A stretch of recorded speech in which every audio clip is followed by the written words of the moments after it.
Assalamualaikum warahmatullahi wabarakatuh. Sobat beriman yang dimuliakan Allah. Alangkah lebih baik jika sahabat sekalian bantu support channel ini dengan cara like, komen, dan subscribe. Semoga kita selalu dalam keadaan sehat walafiat, dilapangkan rezeki, juga dimudahkan segala urusannya.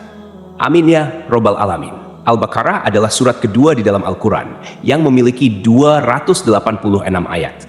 6.221 kata dan 25.500 huruf, menjadikan Al-Baqarah sebagai surat terpanjang di dalam Al-Quran. Al-Baqarah sendiri memiliki arti sapi betina. Kisah ini berlatar belakang di masa dakwah Nabi Musa alaihissalam kepada kaum Bani Israel. Ketika itu ada seorang yang sangat kaya dari kaum Bani Israel. Orang ini sudah berusia tua dan tidak memiliki anak. Artinya, ketika ia meninggal dunia nanti, ahli warisnya adalah saudara-saudaranya. Tidak ada riwayat yang menyebutkan nama laki-laki tua ini. Namun, salah satu saudara sepupunya berharap untuk menjadi pewaris harta tersebut. Karena desakan hidup, ia tergoda untuk melakukan perbuatan yang tidak benar demi mendapatkan warisan. Akhirnya, ia membunuh saudara sepupunya dan membawa jasadnya ke perbatasan dua wilayah untuk mengaburkan pelakunya. Konflik pun terjadi antara kedua wilayah, karena masing-masing saling menuduh. Ketika situasi memanas dan perang hampir pecah, seorang kakek bijak menyarankan mereka untuk menemui Nabi Musa guna mencari solusi.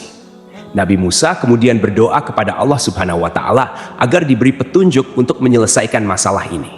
Allah memberikan wahyu kepada Nabi Musa agar mereka menyembelih seekor sapi betina sebagai bagian dari solusi untuk menemukan pelaku. Awalnya, kaum Bani Israel merasa bingung dan heran dengan perintah ini. Tetapi Nabi Musa menegaskan bahwa ia hanya menyampaikan perintah Allah dan tidak bermaksud main-main. Akhirnya, mereka mengikuti perintah tersebut, dan melalui mukjizat Allah, pelaku pembunuhan pun terungkap. Dari sini timbul pertanyaan, kenapa harus sapi? Bukankah bisa dengan hewan lainnya seperti kambing atau unta? Para ulama mengatakan bahwa di dalam hati orang-orang Bani Israel ketika itu masih ada kecenderungan menuhankan sapi. Sebagaimana kisah yang diceritakan, Samiri pernah membuat patung sapi untuk menggantikan Allah Subhanahu wa Ta'ala. Setelah diperintahkan untuk mencari sapi betina oleh Nabi Musa, bukannya langsung mencari. Orang-orang Bani Israel malah menanyakan, mau sapi yang seperti apa? Mau yang bagaimana? Mau warna apa? Memang, teman-temanku, orang-orang Bani Israel ini terkenal suka membantah dan merasa sok pintar. Akhirnya, karena banyaknya pertanyaan dari mereka, Nabi Musa memberikan ciri-ciri yang sulit untuk sapi yang harus mereka cari. Nabi Musa berkata, carilah sapi betina yang tidak terlalu tua dan tidak terlalu muda, tidak terlalu kecil, dan tidak juga terlalu besar. Namun, bukannya langsung mencari, mereka malah menanyakan lebih detail tentang sapi itu. Mereka berkata, wahai Musa, berdoalah kepada Tuhanmu, mau seperti apa warna sapinya. Setelah mendapat petunjuk, Nabi Musa berkata, carilah sapi betina berwarna kuning pekat, tak ada warna lain kecuali kuning di seluruh tubuhnya. Jika ada orang yang melihat sapi ini, ia akan langsung suka. Karena sifat mereka yang terus membantah, akhirnya Allah benar-benar memberikan tugas yang sulit kepada kaum Bani Israel ini. Jika saja dari awal mereka langsung mencari sapi tanpa bertanya ini dan itu, tugas ini tentu akan lebih mudah. Akhirnya, penduduk Bani Israel mulai menyebar untuk mencari sapi yang dimaksud. Sobat beriman yang dimuliakan Allah, kita tahan dulu kisah ini. Kita beralih ke kisah yang lain. Ada sebuah keluarga yang hidup dalam kemiskinan. Sebelum meninggal dunia, ayahnya menginfakkan seluruh hartanya dan hanya menyisakan seekor anak sapi betina untuk anak dan istrinya. Artinya, satu-satunya harta mereka adalah sapi warisan ayahnya.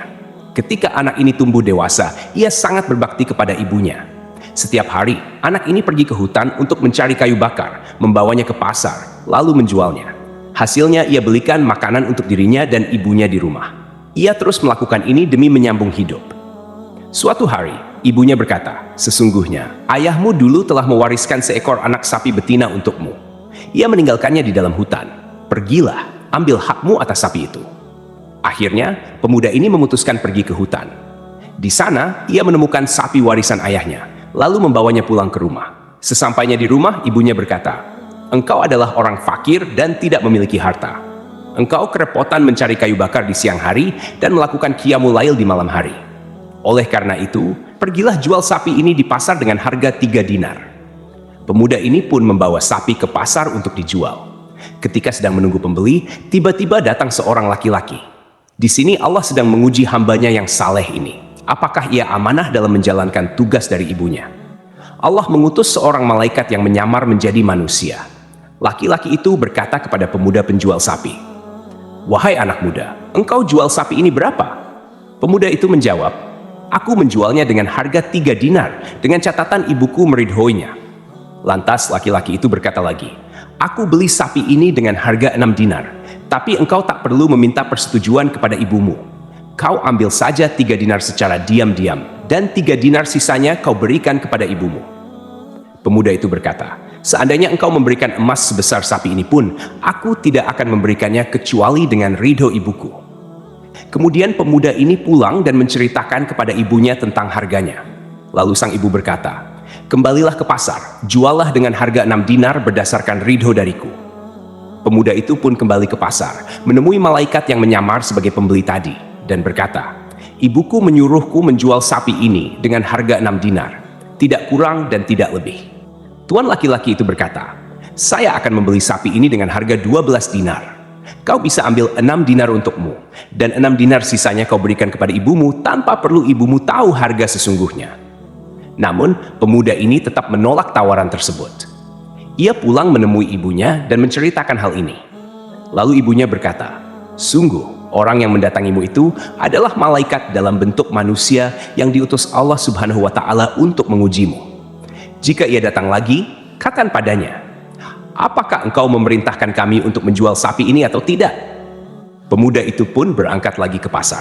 Ia bertemu lagi dengan malaikat yang menyamar tersebut dan menyampaikan pesan ibunya. Laki-laki itu berkata, "Jangan jual sapi ini sampai datang suatu hari nanti. Akan ada orang yang membelinya atas perintah dari Nabi Musa. Juallah sapi ini dengan harga emas seberat bobot sapi ini." Pemuda itu pun pulang dan memutuskan untuk tidak menjual sapi tersebut di pasar.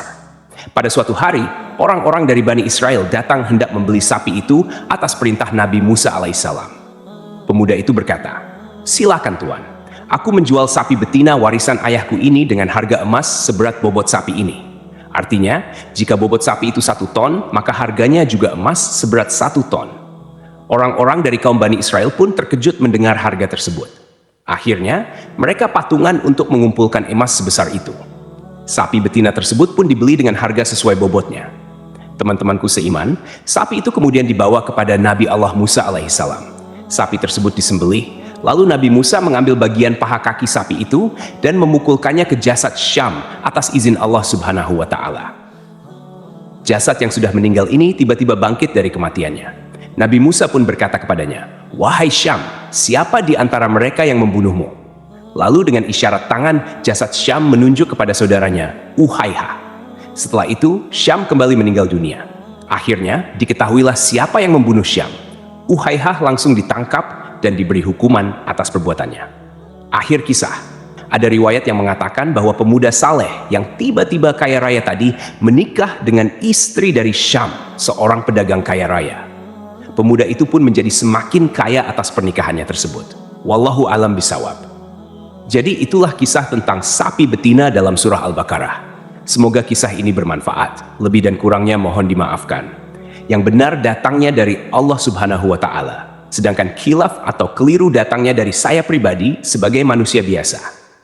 Sampai jumpa di kisah-kisah seru dan penuh makna selanjutnya. Saya akhiri. Wassalamualaikum warahmatullahi wabarakatuh.